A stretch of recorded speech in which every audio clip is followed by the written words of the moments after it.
वह किस घर को अपना कहे।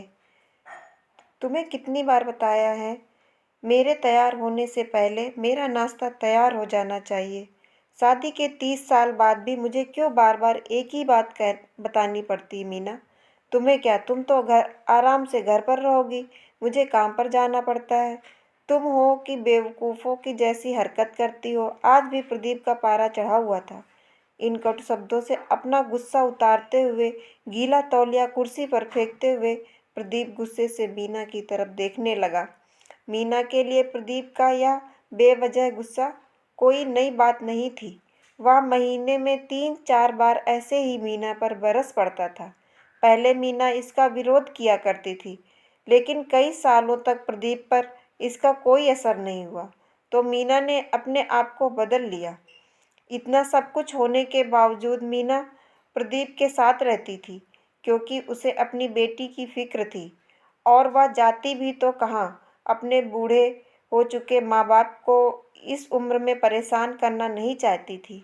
समाज और लोग क्या कहेंगे, यह भी तो उसे देखना था। वह इतनी पढ़ी लिखी भी तो नहीं थी कि खुद जाकर कोई नौकरी कर सके, अपना और अपनी बेटी का पालन पोषण कर सके। मीना को अब अपनी फिक्र नहीं थी, उसको फिक्र थी तो बस शादी लायक हो रही अपनी बेटी की। मीना नहीं चाहती थी कि पति पत्नी के झगड़े की वजह से काव्या डिस्टर्ब हो। काव्या की पढ़ाई पूरी हो चुकी थी, उसके लिए अब शादी के रिश्ते आने लगे थे। कई रिश्तों को काव्या ठुकरा चुकी थी। 2-3 महीने बाद एक अच्छा रिश्ता आया। रिश्तेदारों और पहचान के लोगों ने भी लड़के के बहुत गुणगान किए थे। प्रदीप एक शाम अपनी बेटी के पास बैठकर उसे बताने लगा, काव्या बहुत अच्छा लड़का है, पढ़ा लिखा है, बड़ा घर है, बहुत अच्छी नौकरी है। ऐसे रिश्ते बार बार नहीं आते बेटा, इस बार मना मत करना। काव्या अपने पिता से ज़्यादा बात नहीं करती थी, शायद डरती थी या शायद नफरत करती थी।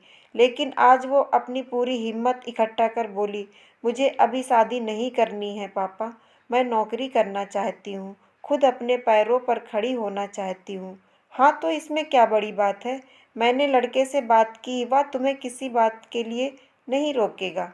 तुम शादी के बाद भी नौकरी कर सकती हो, वह तुम्हें नौकरी के लिए परमिशन दे देगा। प्रदीप बोला, मेरा नौकरी करना या ना करना उसकी परमिशन पर क्यों डिपेंड रहेगा पापा। काव्या ने पूछा, मैं कह रहा हूँ ना, तुम्हें किसी भी चीज़ की कमी नहीं होगी वहाँ। ऐसे रिश्ते बार बार नहीं आते, इसे ठुकरा मत, बहुत खुश रहेगी तुम वहाँ। प्रदीप बोला, पापा क्या मैं उतनी ही खुश रहूँगी जितनी मम्मी इस घर में खुश है। काव्या ने तंज कसते हुए कहा, आज तुम्हारी जुबान बहुत ज़्यादा नहीं चल रही। प्रदीप गुस्से से आंखें बड़ी करते हुए बोला, पापा मुझे शादी ही नहीं करनी है, क्योंकि शादी के बाद अगर वह लड़का आपके जैसा निकला तो क्या करूँगी। मुझे आपके जैसा जीवन साथी नहीं चाहिए, जो बिना बात के मुझ पर हमेशा चिल्लाए। मुझे कुछ भी अपनी पसंद का लेना हो तो 10 बार सोचना पड़े, कहीं वह नाराज़ ना हो जाए। मेरी तबीयत कैसी भी हो उसे परवाह ना हो। रोटी थोड़ी सी मोटी बन जाए तो घर घर सर पर उठा ले। उसकी चेक बुक ना मिले तो भी मेरा दोष ही निकाले, और हर छोटी मोटी बात पर मुझे मायके जाने के लिए कहे। काव्या ने अपना दिल खाली करते हुए पापा से सब कह दिया। प्रदीप का गुस्सा 7वें आसमान पर था, लेकिन उसके मुंह से एक भी शब्द नहीं फूट रहा था। वो काव्या की बातें सुन रहा था। काव्या उतना ही बोलकर चुप नहीं हुई। आज पहली बार वह अपने पापा के सामने इतना बोल रही थी। पापा, आपने माँ के साथ हमेशा गलत व्यवहार किया है। आप अपने ऑफिस का गुस्सा बिना सोचे समझे माँ पर उतार देते हैं। कभी इस बात की परवाह भी नहीं करते कि उन्हें कैसा लगता होगा। आपकी बातें सुन सुन माँ ने अपना स्वाभिमान खो दिया। प्रदीप आज पहली बार अपने किए बर्तावों को महसूस कर पा रहा था। वो इतना ही बोल पाया, जो तुम्हारा मन है वो करो, मैं तो इतना बुरा हूँ ना। काव्या ने प्रदीप का हाथ पकड़ा और बोला, पाप पापा मुझे सिर्फ एक सवाल का जवाब दो। आप चाहेंगे कि मेरा पति आपके जैसा हो? अगर आपका जवाब हाँ है तो कर दीजिए मेरा रिश्ता, और ना है तो मुझे आत्मनिर्भर बनने दीजिए। प्रदीप कुछ भी ना बोल पाया और वहाँ से चुपचाप बाहर चला गया। आज उसे मीना के सामने जाने में शर्म आ रही थी। चलते चलते उसकी आंखों से आंसू बह रहे थे। प्रदीप ने आज से अपने आप को बदलने का निश्चय किया। अगले दिन से मीना ने अपने पति में काफ़ी बदलाव देखा। वह सोचने लगी कि जो हिम्मत काव्या ने दिखाई है, वह हिम्मत अगर मैं पहले ही दिखा देती तो शायद आज परिस्थिति कुछ और होती। अब काव्या पढ़ लिख कर अच्छी नौकरी करने लगी थी और 3 साल बाद उसके लिए एक अच्छा रिश्ता आया और उसकी शादी हो गई। और उसकी विदाई पर प्रदीप बोला, बेटा तू हमेशा खुश रहेगी क्योंकि तेरा पति तेरे जैसा नहीं, मेरे जैसा नहीं है। प्रदीप की यह बात सुनकर मीना और काव्या की आंखों में आंसू बहने लगे।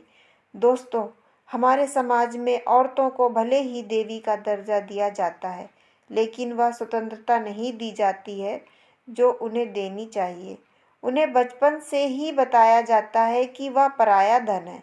स्कूल से देर से आने पर उनकी पिटाई हो जाती है। मोबाइल पर बातें करते हुए दिख जाए या खिड़की से झांकते हुए दिख जाए तो शक किया जाता है।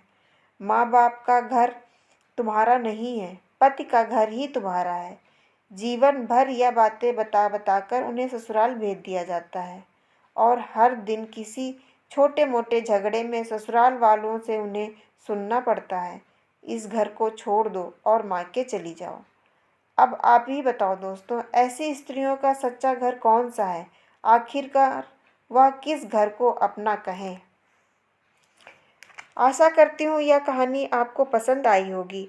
इस कहानी पर आपकी क्या राय है हमें कमेंट करके ज़रूर बताइए। कहानी पसंद आई हो तो लाइक और शेयर करना बिल्कुल ना भूलें। चैनल को सब्सक्राइब ज़रूर करें। मैं आपके लिए इसी तरह की कहानियाँ लाती रहूँगी।